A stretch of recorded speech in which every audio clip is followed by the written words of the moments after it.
Hey y'all, how's it going? Back here with another Levia game review. This time from komilll on the League of Levia server.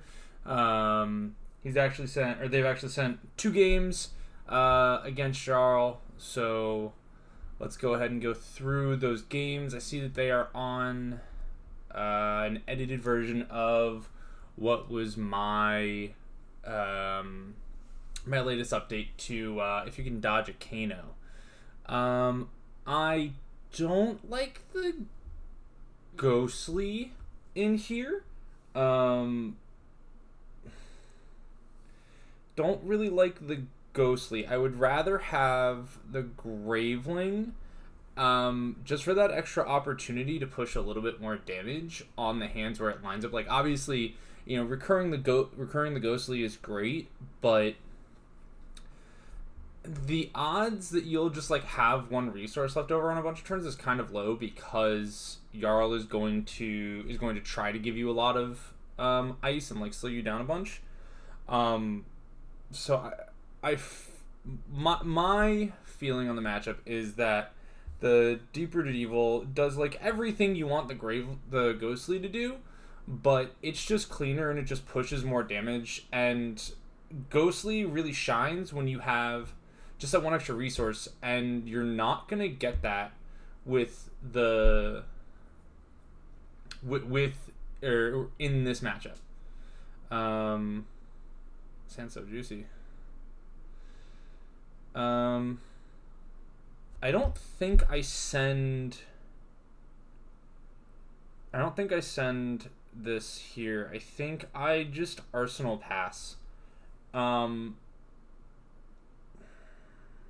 like yes, it's nice to get the graveyard fill turn 0, but against a deck like Jarl, they're very happy to just put Earth cards in their graveyard, right? Like if you send this and they have a handful of Earth cards, they're just gonna block with their Earth cards, and suddenly like they have Decompose ready already. That's not where you want. That's like not where you want to put them for the same idea that you don't want to attack Levia first, or turn 0, unless you have something like a pulping. Now, obviously, we're not going to run pulping in this matchup. But I mean, just thinking about it, like arsenaling the wild ride, and then you draw into. I guess it would have been like a diabolic. Um, yeah, the hand would have been diabolic, boneyard, swing big. And you just give a diabolic and it blocks 0, but like whatever. Um, yeah, I don't like the turn 0 wild ride because like what do? You do wild ride, claw. Like obviously if you can like wild ride, claw, swing big, that's really good, but I don't like the risk on it.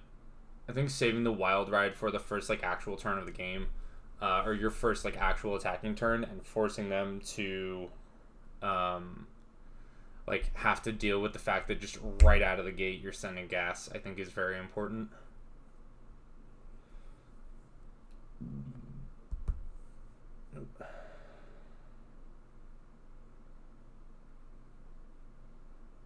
I do like the Boneyard Arsenal. I think that's the best arsenal here.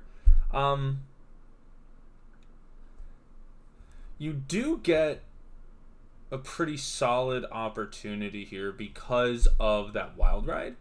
Um, I mean, obviously we have to see what happens, but immediately what jumps out to me is this agile windup right here on your turn, right? You can just like say, whatever. Yeah, cool.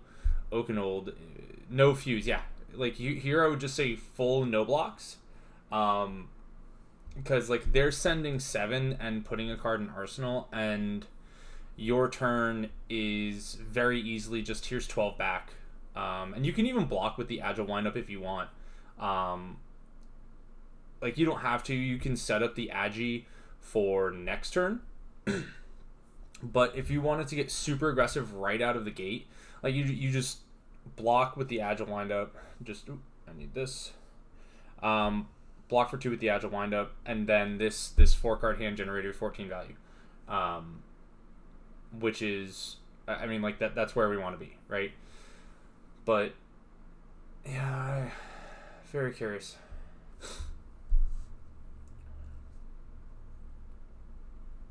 Curious as to why they sent the vanilla Oakenold. And there's another world where you block with Graveling and Agile. Whatever. Cool, I guess.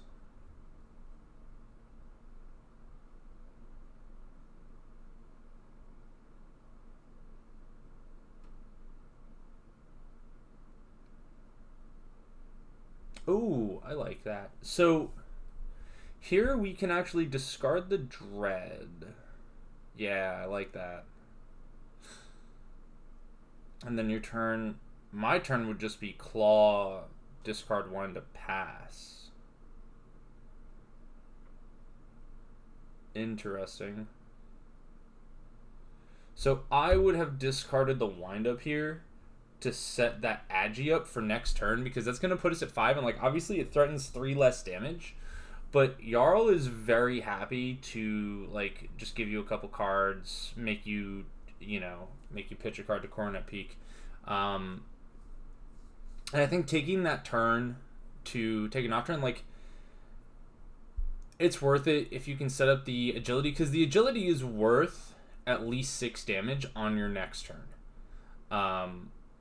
So, like, obviously we have to see what the next turn looks like, but off the agility, you'd be looking at 3 this turn from the pitch plus the 6 from the Agi, right? So that would be like a delayed 9 value turn, and possibly even more, depending on how things shake out, as opposed to just the 6 now, and we have to see what the next turn looks like. Clear.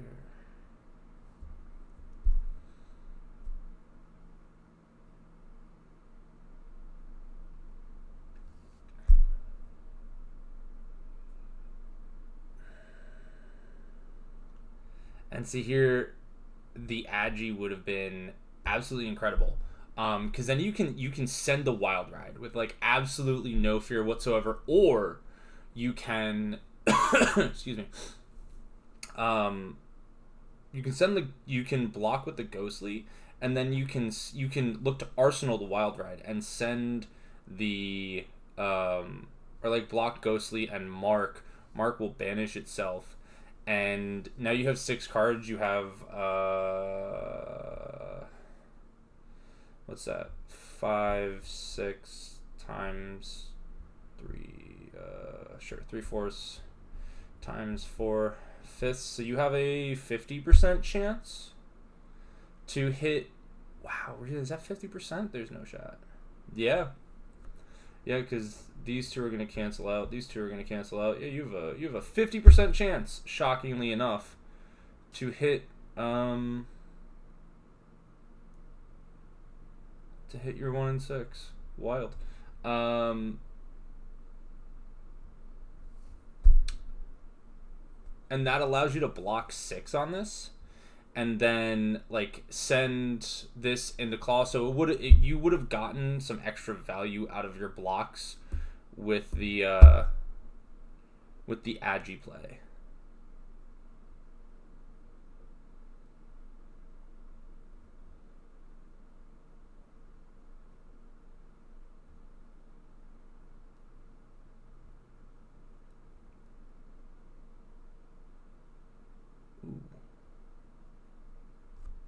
I'm curious as to why you sent that Wild Ride. So looking at this hand, right, we only have the one blue, right?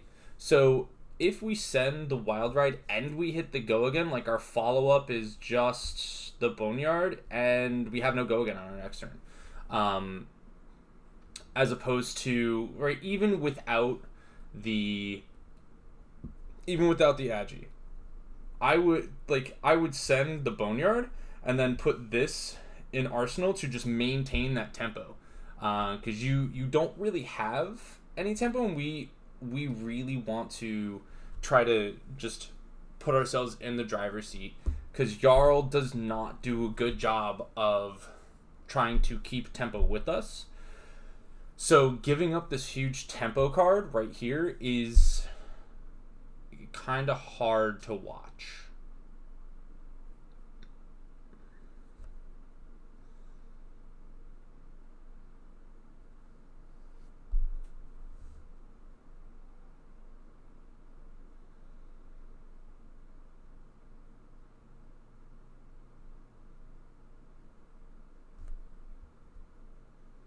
What do you do here, bud? Winter's Bite. Ooh, actually, Winter's Bite opens up a really nice opportunity to just discard. Yeah, discard the Deep-Rooted Evil. Thank you.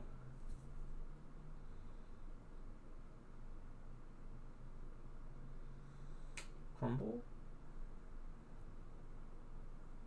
Yeah.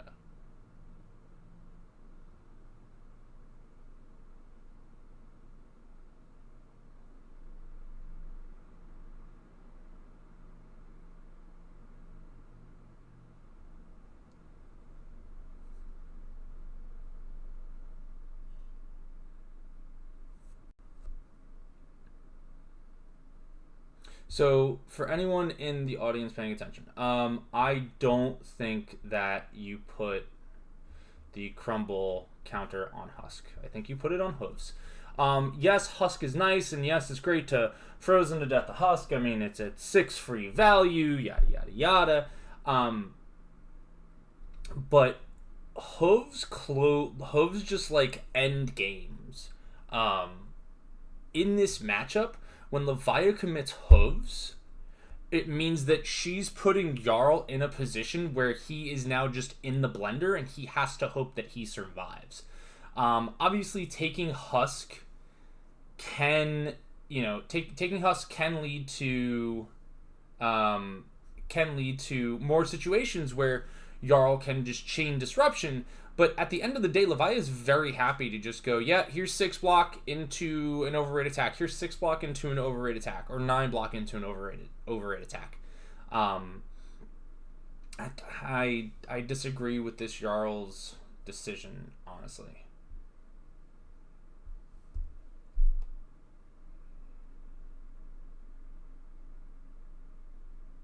Interesting.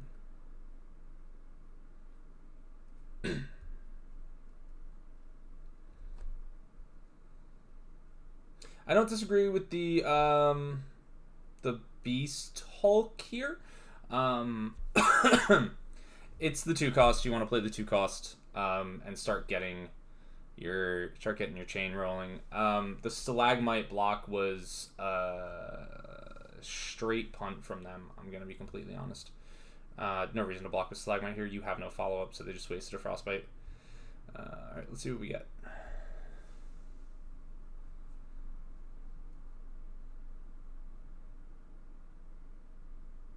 And here, like, if they send a Mangle, you just give them Husk anyway, and you cash in the value on Husk. Like, oh no.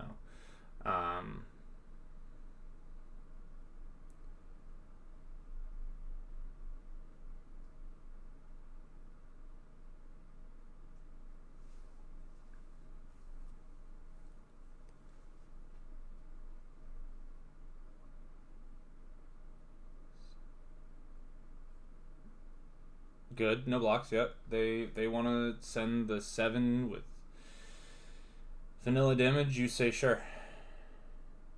Here's a question: which card do you send first? Do you send the Horror? Okay, good. I like sending the Horror first. Ooh, and we hit the Wild Ride and the Dread. So I think there's an interesting.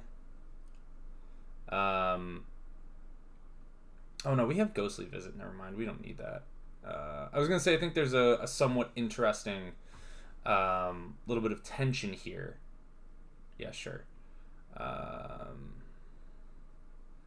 So I would actually be incentivized to send the Wild Ride from Banish, just because we don't have the graveyard to go Dread into Boneyard. So I would want to send the Wild Ride from Banish to get that extra discard, right? And then see where we are, because that can also turn on Claws, right? Especially if we somehow cycle that Wild Ride in our hand into a blue.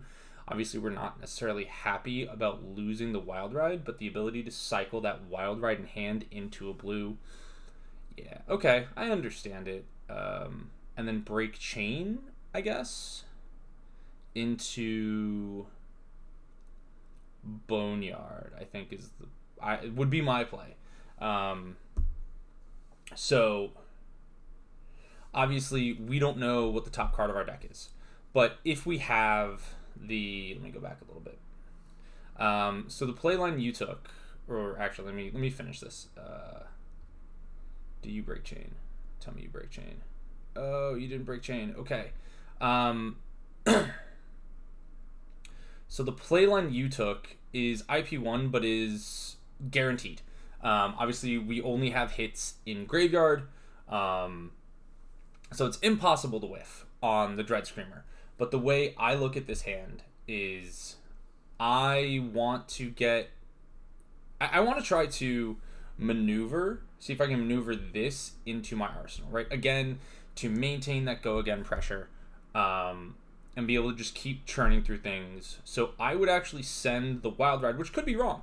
I fully accept that the IP1 might be correct. But I would send the Wild Ride because if we convert this into a blue, now we are on we're on 1 resource, but that blue turns into another 3 plus 6 or another 3 plus 1, right? So if we can parlay this into a blue, we're great. If we parlay this into a red, we want to put any of our reds in our arsenal anyway. So having just that 1 resource left means that we can clear this out and send the Boneyard, right? So we'll have 7 into 6 into 6, or if we get lucky and we turn this into a blue, we get 7 into 6 into 3 into 4, which is obviously 20 damage, right? So we're looking at 19 and 20 damage. Now, there's also the chance that since we don't know the top card of the deck, the Wild Ride from Banish just whiffs. That's a risk I would be comfortable taking, especially because they've given their second Stalagmite block. So I'm not, all the rest of my turns are pretty much mine to take as I want, and I'm not afraid of them trying to disrupt my future turns anymore. Plus, obviously, it keeps me fully cycling my hand and getting me closer to that Blood Rush, right? Because the Blood Rush is really where we're going to turn the corner. On top of that, the the line of Wild Ride into Boneyard, let's say, right? We go +1. We go net -2, and then so actually we end up net +1 in graveyard from here, right? Because Wild Ride is going to put 1 card in. This is going to take 3 cards out, but we have 3 cards on the combat chain, so that's going to be plus another 3, right? So these 2 will cancel, and we are going to be up at 5 cards in our graveyard, with the Ghostly in Banish, and who knows what in Arsenal. And I think that's pretty important because here you go down to 2 cards in graveyard, and while it's great to have the Ghostly in graveyard, and obviously we get the Deep-Rooted Evil in Banish, I don't think we're necessarily hurting for that right here. So I think it's okay to send that. Alternatively, you can go for the Dread into the Boneyard. So you would go Dread into Break Chain. That would put us at exactly 3 cards in graveyard, and then you send the Boneyard, and we go to only 1 card in graveyard. And we're also off a Banisher in our arsenal, but we have this Wild Ride in our arsenal. So although we only have 1, Wild Ride itself represents 2 cards in graveyard whenever we want it. Plus we have we would have the Ghostly in Banish. So we do have a number of cards that we can get back into our graveyard. So I think even taking the line of sending the extra 6 damage and just forcing the pressure onto Jarl, especially if he's just going to give you a 4-card block like he does. He's going to take 4 damage on the block like I think he does here. I think I saw that snippet as I was kind of bouncing through. It tells you that he wants to keep that hand. So if he wants to keep that hand, you send him down to as low as you possibly can. Yeah. He very clearly wants to keep this 3-card hand. So you send the Boneyard to push him down to 16, where you're now at a 7 life lead, and like if his turn is CNC pummel, you just go, cool, here's some cards to block with. I have Go Again in my arsenal. I probably have a Banisher in hand, and oh yeah, you would have been fine.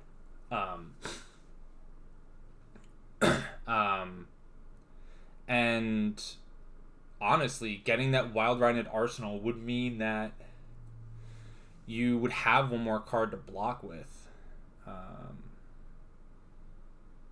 But here I would not pay. You don't care if he dominates, you still have Husk.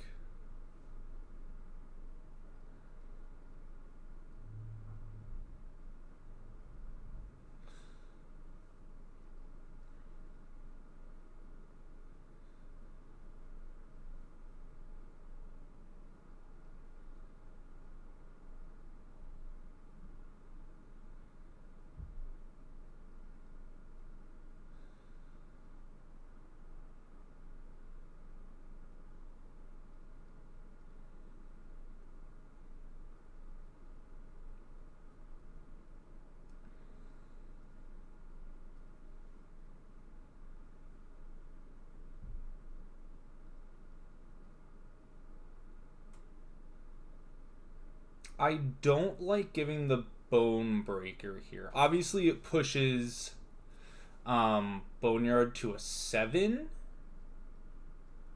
but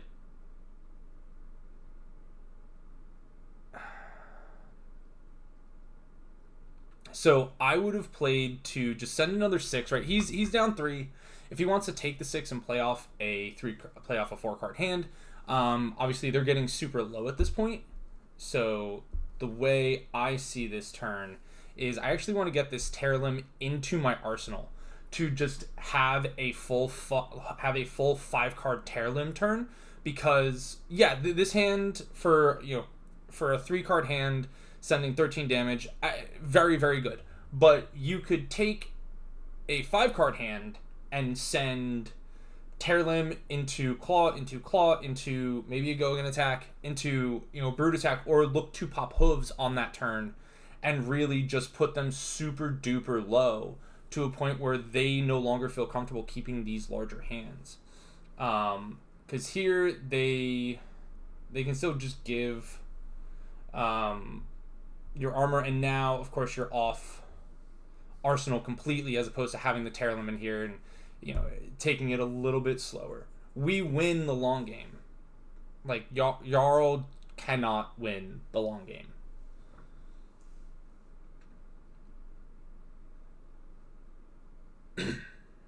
Especially if they're not on D-reacts. What?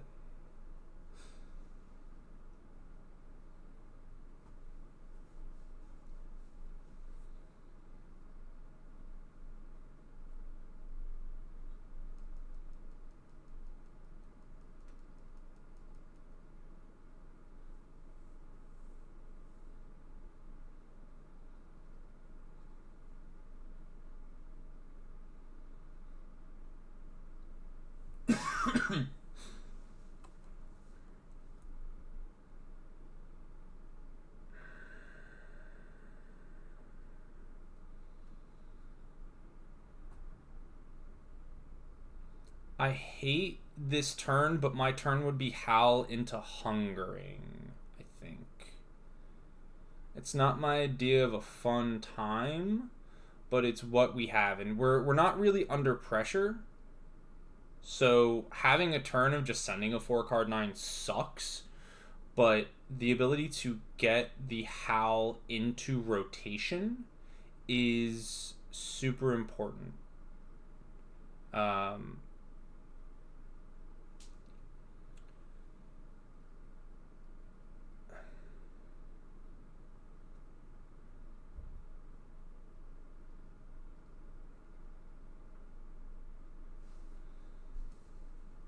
And a big difference between the line you took and my line, and now don't get me wrong, this threatens 11 damage, right? Like this is definitely the highest damage the hand can provide. If the difference is you have 2 misses engraved, you have 3 misses engraved now. Fully 50% of your misses, fully 50% of your graveyard are misses.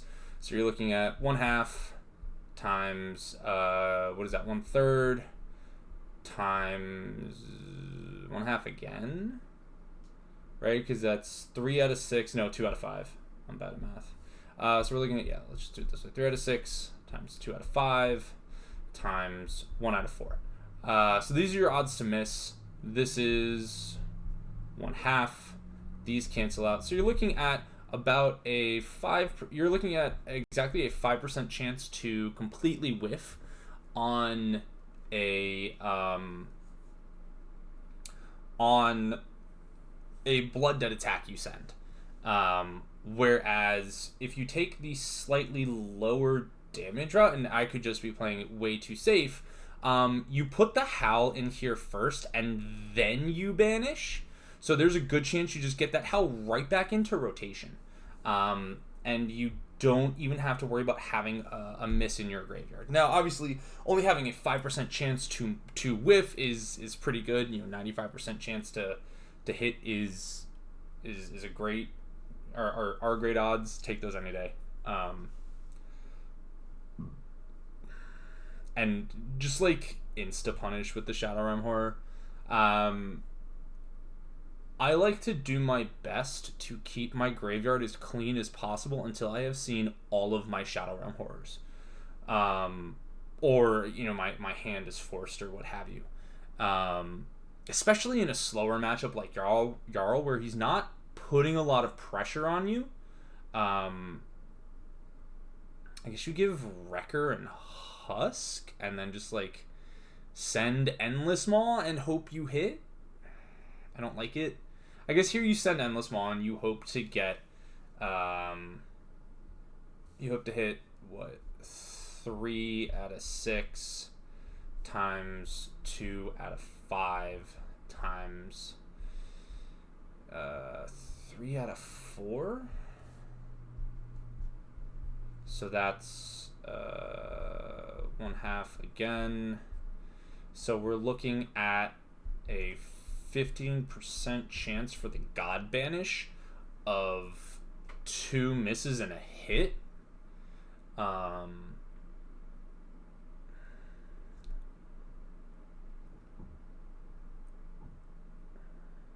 Okay.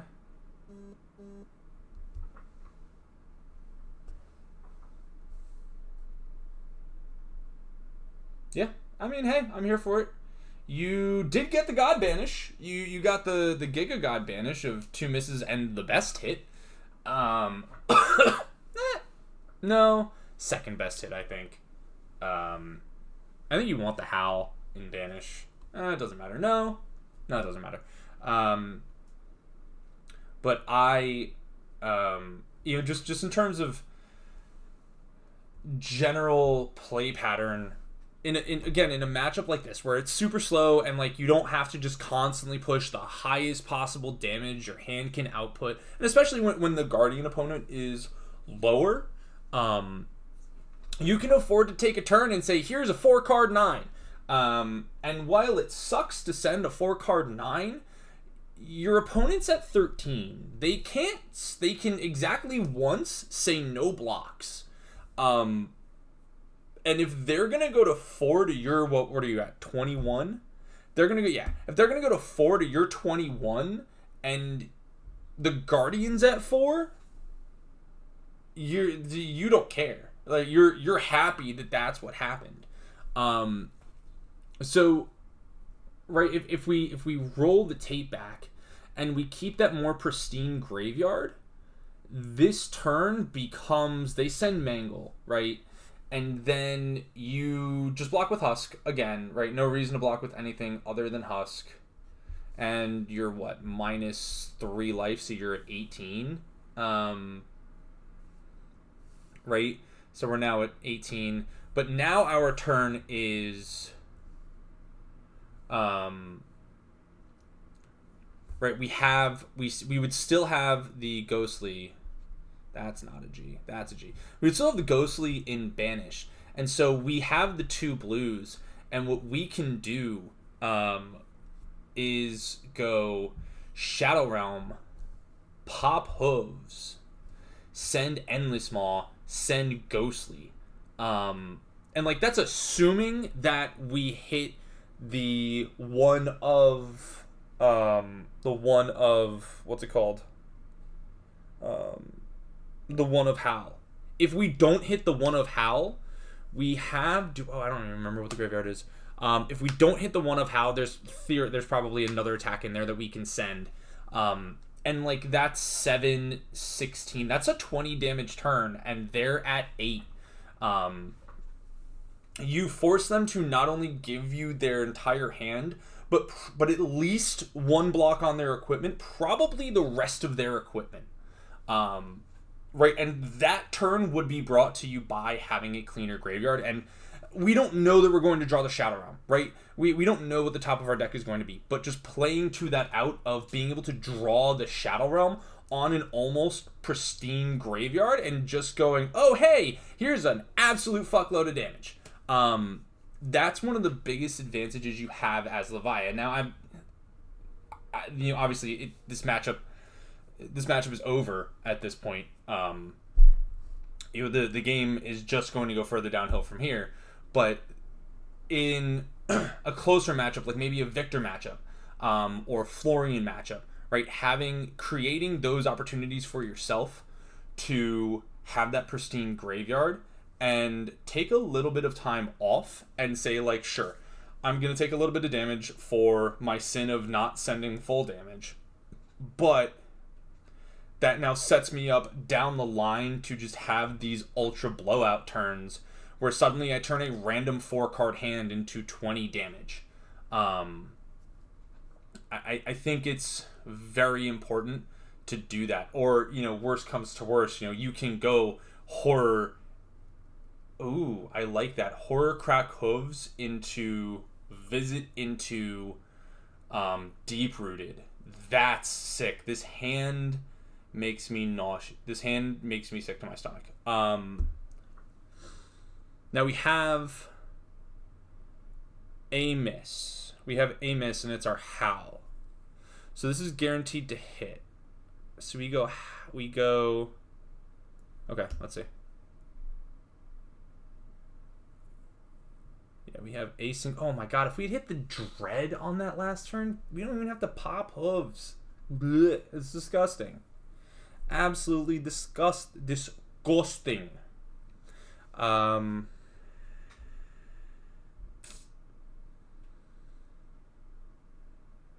Oh, I like that play. Okay, so they're at 7. They have a card arsenal. We haven't seen a D-React out of them.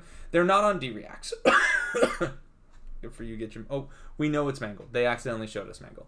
But even if it's not Mangle, obviously we'll wait to see what you do.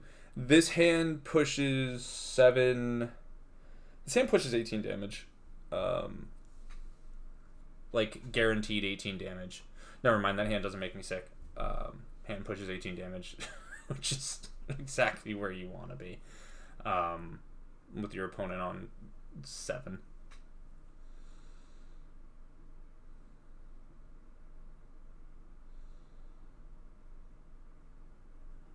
Oh, no. Yeah. This hand pushes 18 damage. Okay. I like it. It's 16. It's 2 less. Still forces them to give you their entire hand. So what I saw, which would leave you arsenal-less, but would also get all of your recursion pieces back into your graveyard to just recycle them again, would be, I guess not all of your recursion pieces, but you do the Shadow Realm into Dread, pitching the second blue. You still have a blue in hand, and then you have 2 resources floating, and you go, oh, you can go Howl into Hell yeah. So you missed 4 damage on this turn, right? Did you miss 4 damage on this turn? I don't think it matters in the long run, but I think you missed 4 damage on this turn, which would actually be lethal, which would force them to give you their tunic. Yeah. So the 2 resources that you have floating right here. Come on, mouse, come to me. There you go. The 2 resources that you have right here. Where are we? Guess what costs 2 resources? And I'm trying to think. Can we recycle? Yes. So theoretically, work with me here. We have 9 resources on our turn, right? Shadow Realm Horror is 2. Dread is 2. Howl is 2. Ghostly is 1. If we howl, so if we go Shadow Realm Horror, right, into Howl, into Screamer, call it DS for the good game system, into, let me just do this. These are 6 of our resources. We have an entire blue. If we again banish the Howl, we spend another 2 for Howl, and then exactly our last resource for Ghostly. So that's 7, 3, 4, 3, 4. 21 damage. Even higher than I saw. Obviously, you're not guaranteed, but 21 damage, I think, just hard ends the game there because they have 7, 19, 20, 21, 22 life. Right? They were at 7.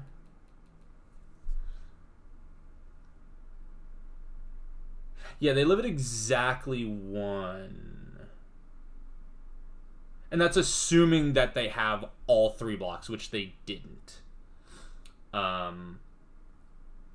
Yeah, they live at exactly 1 if they have all 3 blocks. If they have the audacity to have a single 2 block, they just die on the spot. Given that we have hooves here, I am super happy to go for that play because you know what we haven't seen a single copy of? There are 3 Bloodrush Bellows still floating around in here.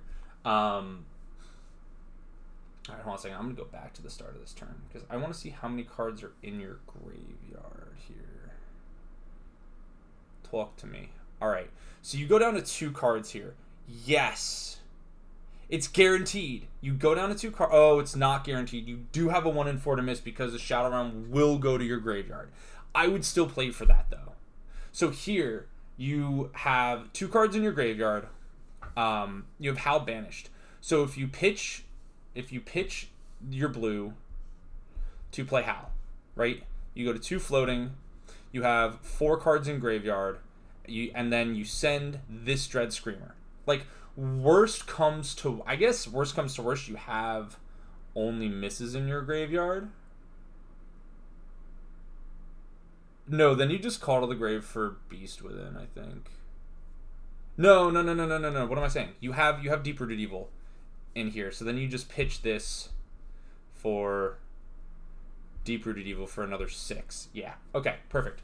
So that's how this turn plays out. Figured it out on the fly. Yeah, so to set yourself up for maximum damage, right? They're at 7. They give you, yeah. So these even out to be 6 block total across 3 cards, which is what we would expect. If they have another 2 3 blocks, right? 7, 13, 19, 20, 21, 22 life. They have exactly 22 life. Highest damage is Shadow Realm, banish the Howl. As soon as you see this Howl get banished, you're on, okay, this is 7 plus 3 plus 4, which is 14 right there, right? Because 3 and 4 is 7. 7 times 2 is 14. That consumes both of these blues. Now you have this extra blue, and you can either go into... If you banish the Howl again, you've got 3 from the Howl. That brings us to 1 resource into 4 on the Ghostly. And if they have anything other than 2 3 blocks here, they just die. They just die. Like if they have 2/2 blocks, I guess if these two cards average less than 3 block, they just die. I think that's worth playing towards, even though it makes your graveyard 1 hit and 3 misses. Yeah, it makes your graveyard 1 hit and 3 misses, and obviously if you miss the Howl, you just send the Deep-Rooted Evil. Which makes your graveyard 1 hit and 2 misses. Yeah. I understand why you preserved the AP going into the next turn, but I would have gone for the kill here. Because the odds that they survive are pretty low.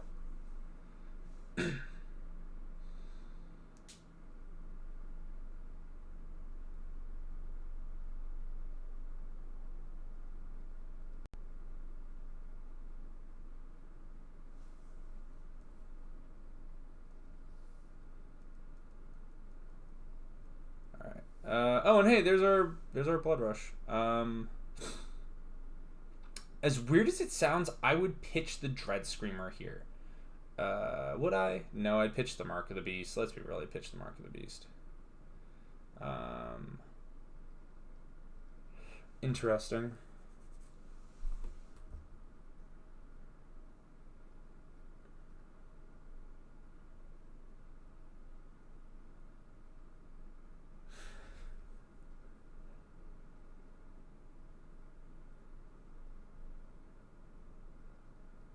Oh, I would have just gone for the Blood Rush here.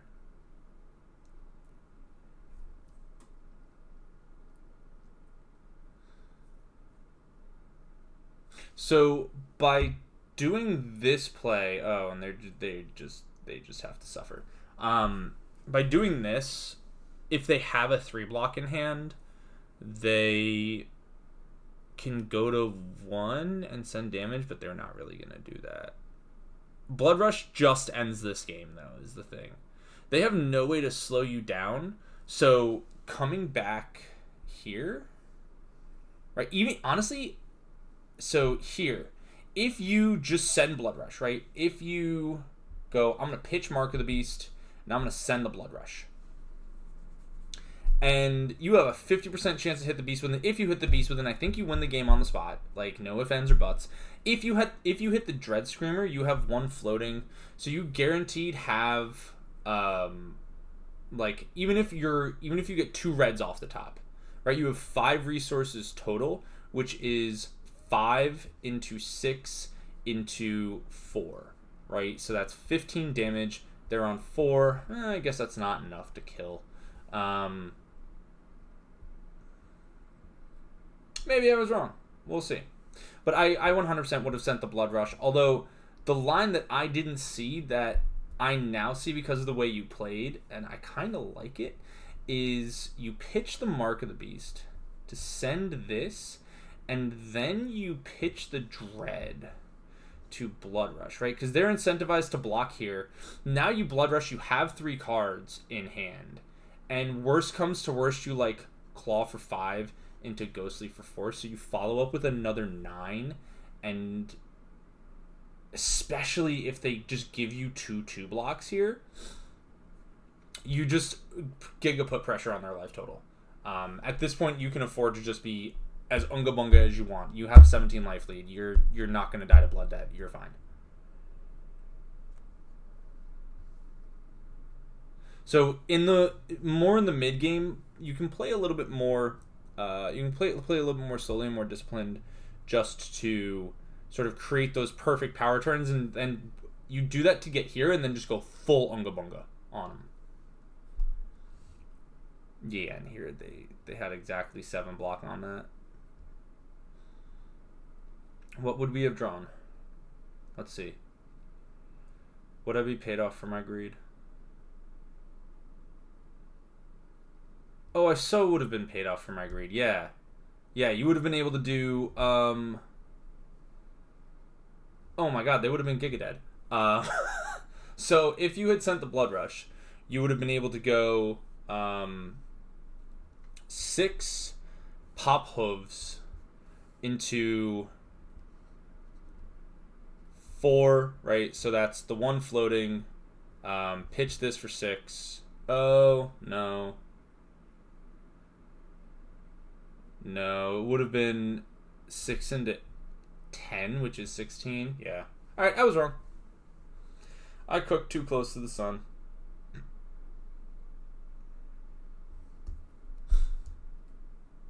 I'll have my editor cut that in post. Why would you pitch the beast within? Don't pitch the beast within. Beast within opens you up to have just a giga big turn. Even though you, like, if you miss the beast within, you have the same number of resources. Right? Like, you can still pitch the beast within. But by pitching the beast within first, you completely eliminate the ability for you to draw an extra card. So I think it is objectively incorrect there to pitch the beast within. The second blood rush is just haha funny. They're very dead. Claw into Boneyard, crack hooves into Graveling, and they just die.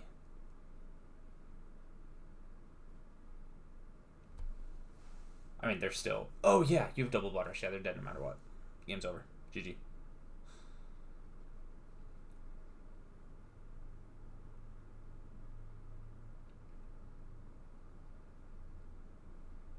What?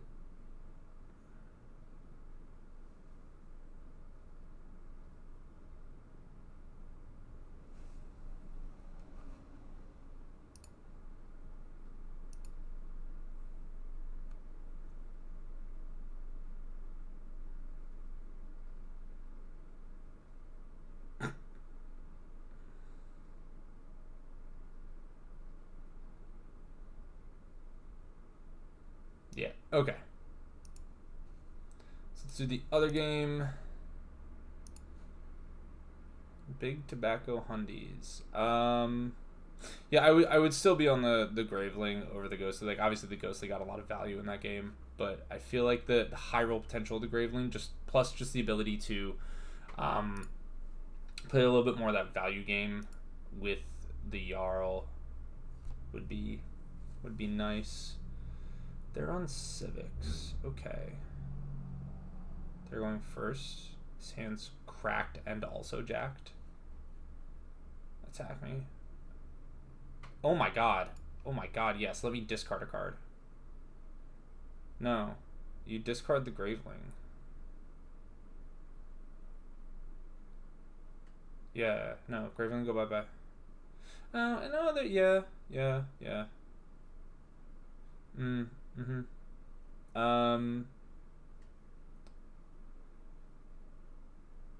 So there's a somewhat psychotic line here. You call for Howl, and then you just Shadow Realm Horror to immediately get the Howl and Banish. That's a line I would have to test. But that's also why you get rid of the Graveling, I think. Just because if you have the Hungering in hand, right? If you have the Hungering in hand, if this is gone, your hand is Hungering and then these 3.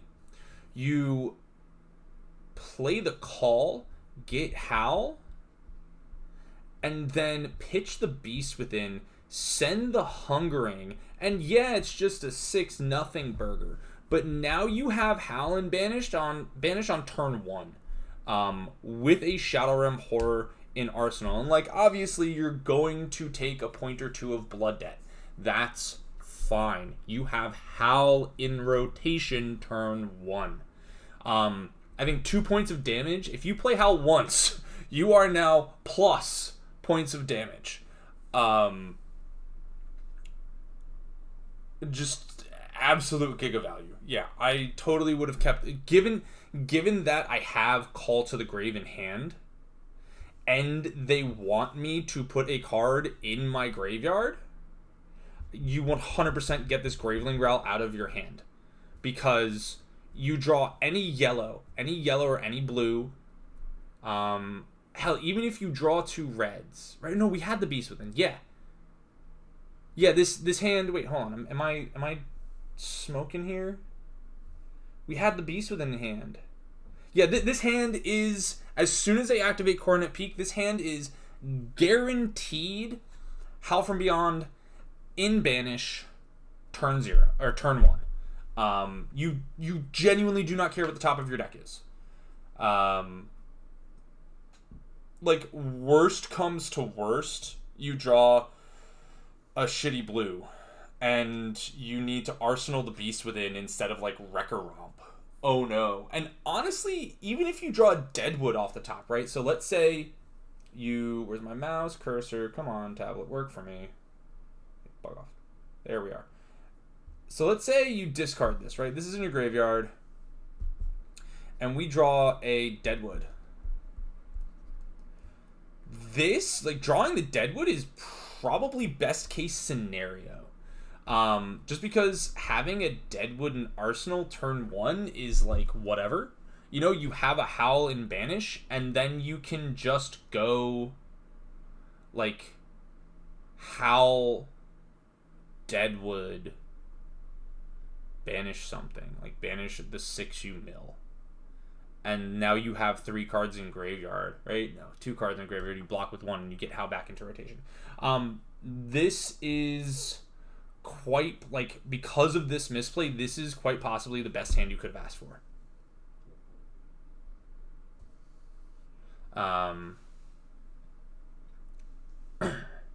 As it stands, you still call to the grave for Howl, but then you overpitch for Claw, and you Arsenal the Horror, and you pass. And this Jarl learns to never Coronet Peak a Levia on turn 0.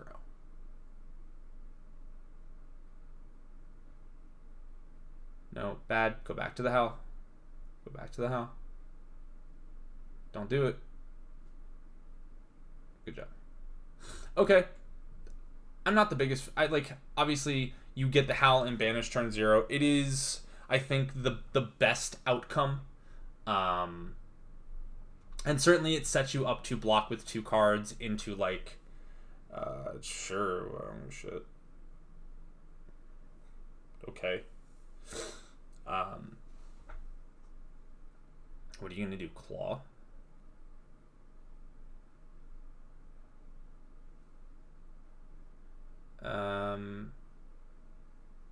So now we call into DRE. Wow, we call into DRE, I think is the play, right? Call into DRE. Yeah, because of the CLF, we don't have enough resources. Call into oh no, yeah. Call into DRE, I think. Is, yeah. Pitching the Beastie Boy. Yeah, there we go. Oh. Good sequencing there. Perfect, yep.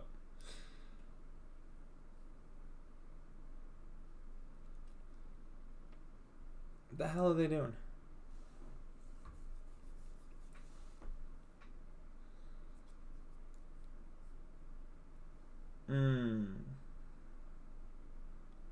So you have Pummel in hand? Yeah, you have Pummel in hand.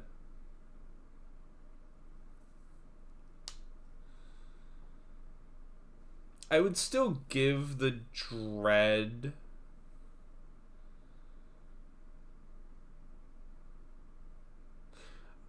I would give the Dread and the Husk.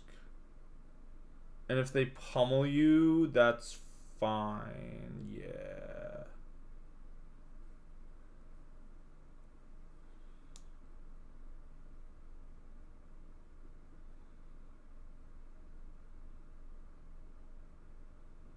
Like, you take 4 from Blood Debt, or you take 5 from Blood Debt, but whatever. Obviously, it sucks. You don't want to take 5, but eh.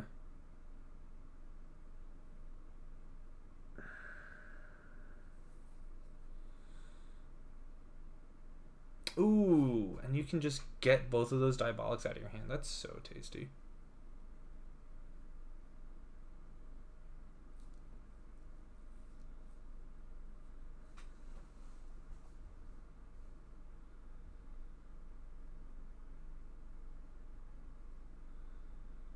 Congrats, you can build null tallies? Long hair, don't care.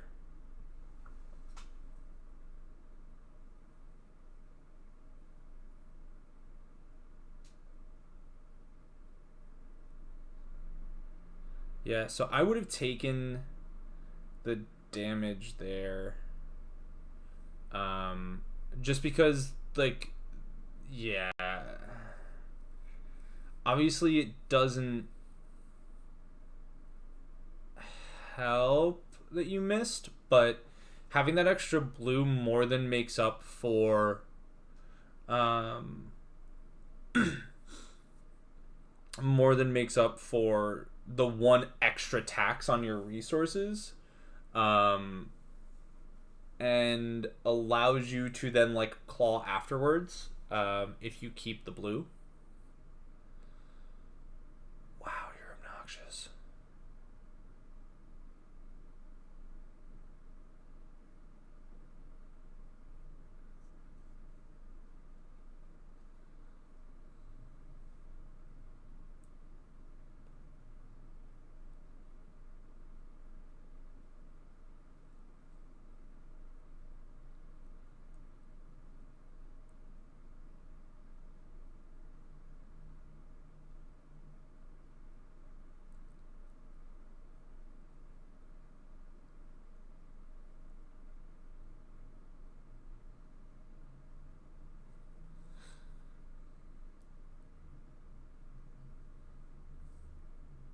So this Jarl is definitely high rolling you harder than the last. Oh my god, that's so rude. That's so rude. You're obviously getting high rolled, but things are fine, I think. Even oh no, they just have an all red hand. Ha. Yeah, that's fine.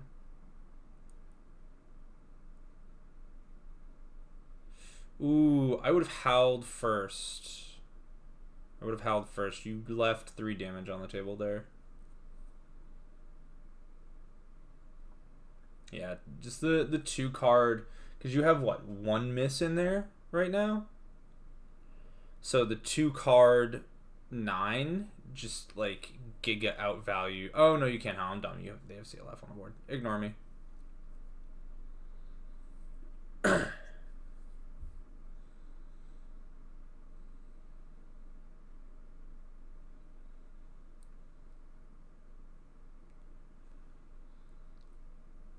So you drew another all red hand. I think you discard the Graveling. You say no blocks, discard your Graveling. Or actually, yeah, no blocks, discard the Graveling. Send the Endless Maw.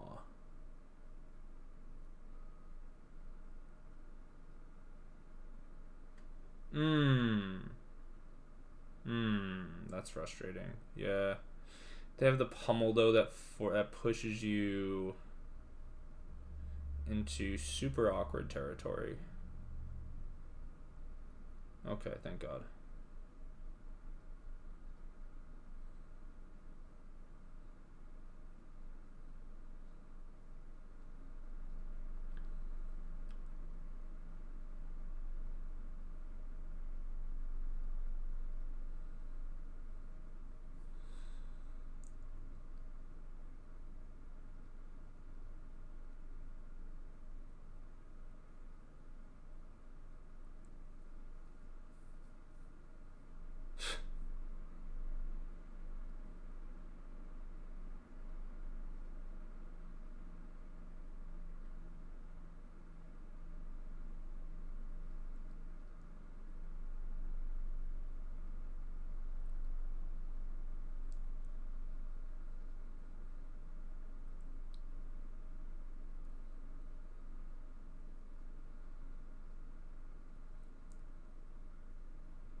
His hand ain't even good at blocking. God.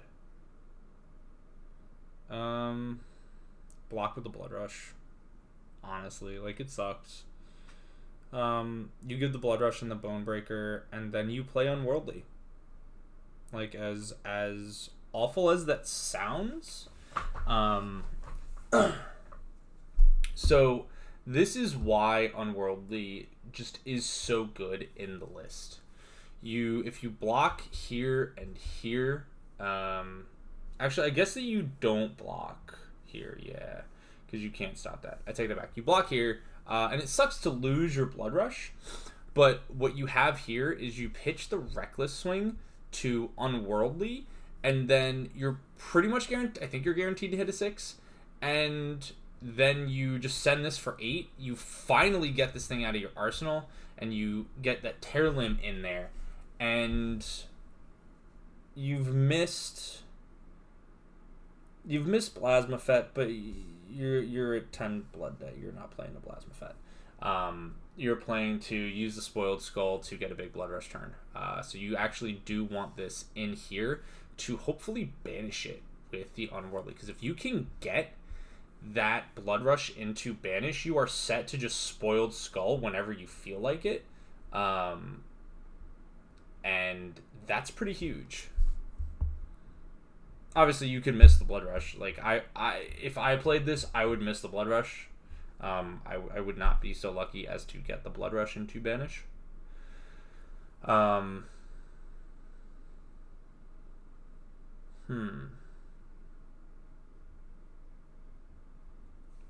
no blocks?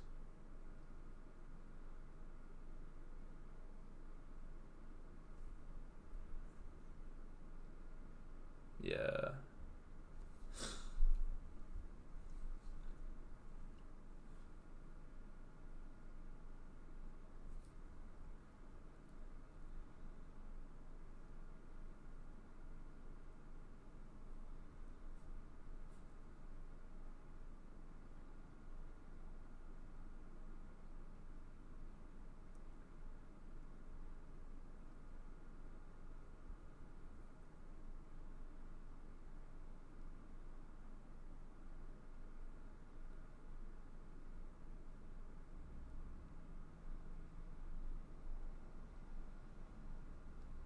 They're gonna mangle again.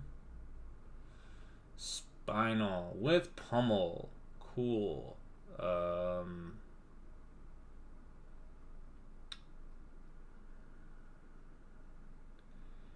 You block 4. No, you have to. You are not checkmated, actually. Okay. You are not checkmated. It's frustrating, but you're not checkmated. You don't get the Blood Rush. You know they have pummel.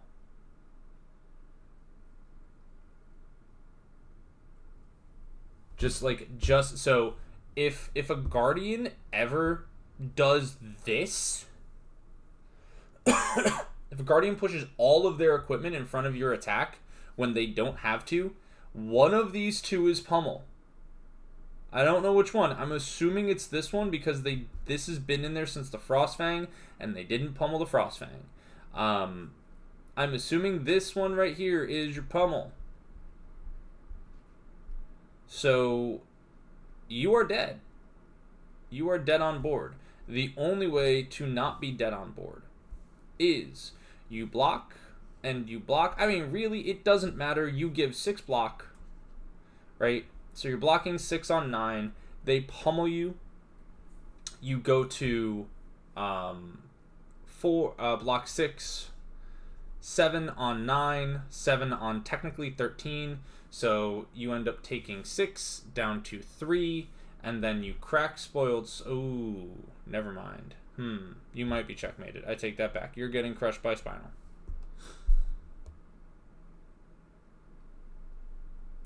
And you only have 11 blood debt. I believe you are checkmated.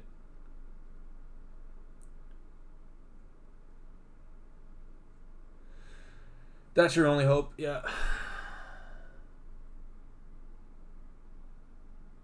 Your only hope is that they don't have pummel, but you know what? What? Huh?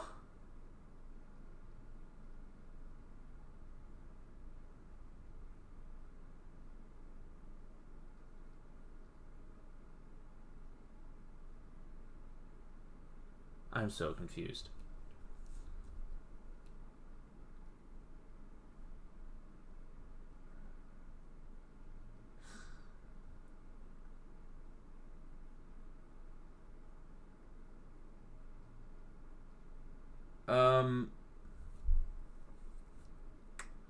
Here you... Oh, you know what? I'm being mildly vacuous. Point of optimization. Did you block with Soul Harvest? Tell me you blocked with Soul Harvest. I paused it. I'm dumb. You did block with Soul Harvest. Okay. So for those of you not necessarily keeping track at home, you block with Soul Harvest here because you're at 11. You're playing to Levia Redeemed. Your card's going to lose Blood Debt. Get this out of your deck. It no longer has text. Ah.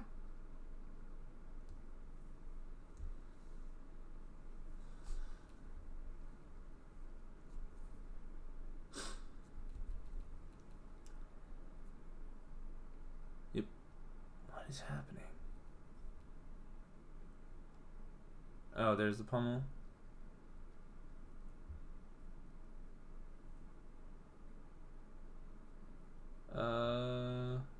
Yeah, and then you flip.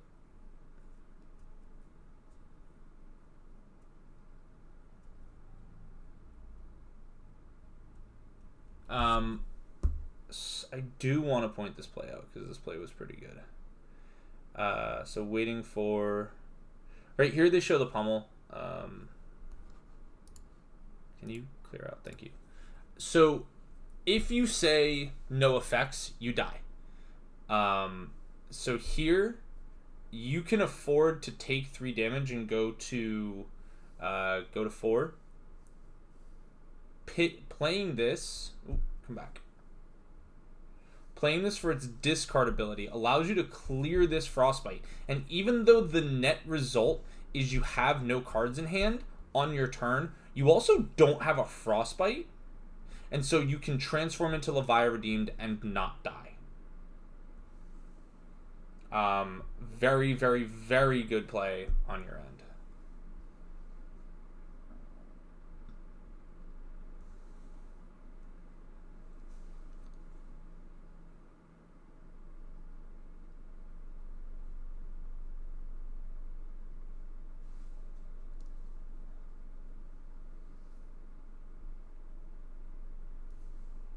So they're going to CLF you.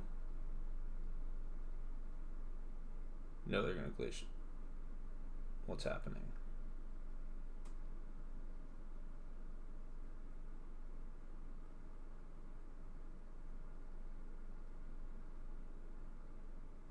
Yeah, they're going to CLF you. Into... What? That's their turn? What's in their hand? Interesting. Oh, you Blood Rush.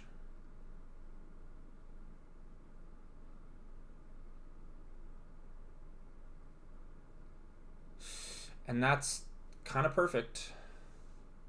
This is costing 9 resources. You have 6.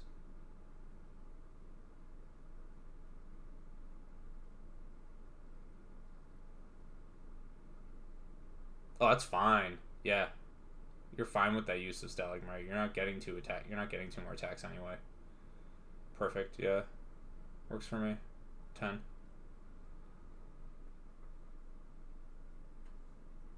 And you have the other Blood Rush in Arsenal? I like it.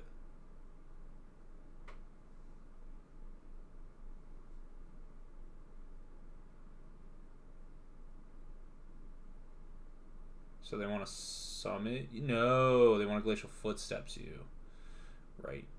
This hand sucks.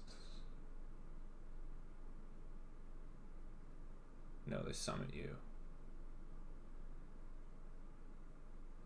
No blocks. CLF is gone. Yeah, CLF is gone. You no blocks us.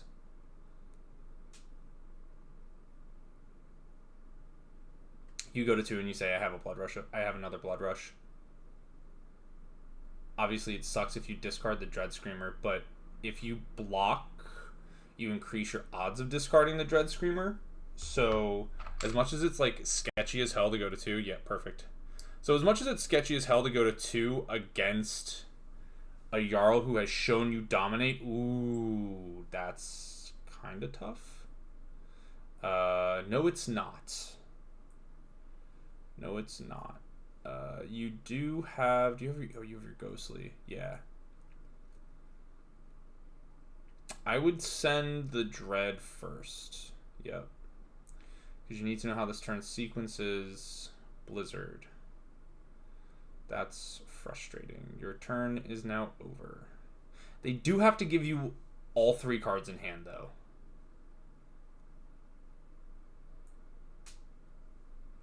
Yeah. So they don't have a turn. You have a Wild Ride. And you have a Blood Rush in Banish. Ooh. It's pitch... Yeah, I guess it doesn't matter. You just want to get that... Oh, and that's just perfect. Yep.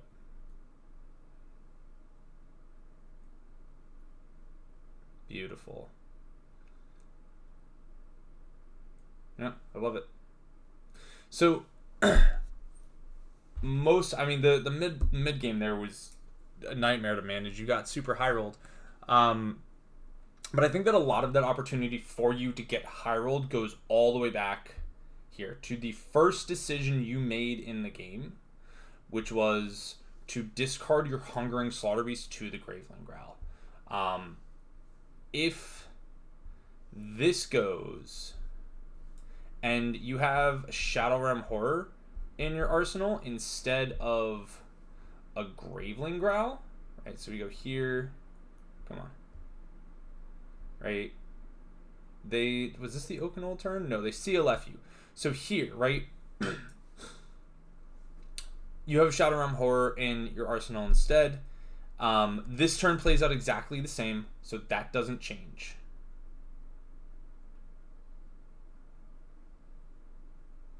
This is the turn you got Oakenolded. Nothing you can do here. This is the first turn where things are different. All right, let's see if I can pull up your graveyard from my mind. So we have... That's banished.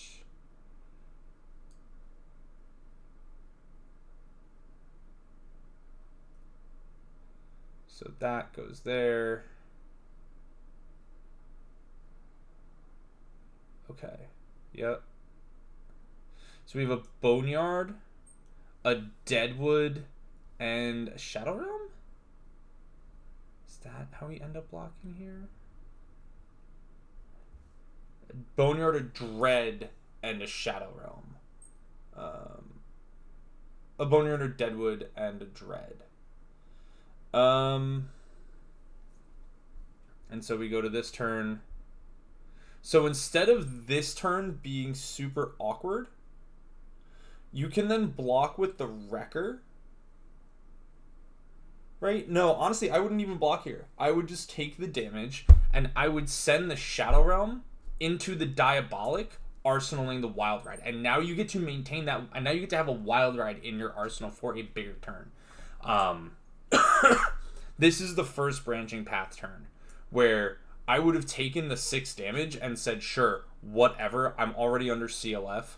My turn was going to cost me 2 blues. I have 2 blues in my hand. Take the 4. Right, if you have the Shadow Realm Horror in arsenal, you take the 4, and you say, my turn now costs 6 resources. I have 2 blues, right? If you opt to have this in hand, so we have our Wrecker Romp back, We don't have a -1 counter. We have a +1 block here. We have a Shadow Realm. We have a Frostbite, right? Now we have Shadow Realm costs 4 because of CLF, so that's +1, +1. And then Diabolic costs 2 is 6. We have the Wrecker Rump and the other ooh, that's not at all where I needed to circle. And the other Diabolic, we get to move this Wild Ride into Arsenal. Plus our hooves are safe from the Mangle, which comes eventually. And the game is significantly different from here. I don't remember if they had a Blizzard in Arsenal. I believe they drew a Blizzard. Yeah. No. Yeah. Okay. So, I mean, do you see how much different the game is now, right? If instead of... What did you end up Arsenaling here? Is this still the Graveling? This is still the Graveling. So, if this is now a Wild Ride, and you don't have to defend your hooves, they send vanilla damage at you, you say, sure, no blocks. Dread into Ghostly. Keep the Wild Ride in Arsenal. Right? No blocks, take 8, whatever, down to 19. Dread into Ghostly, and they now have to choose between keeping the CLF around or like trying to race you, but you also have almost full armor block.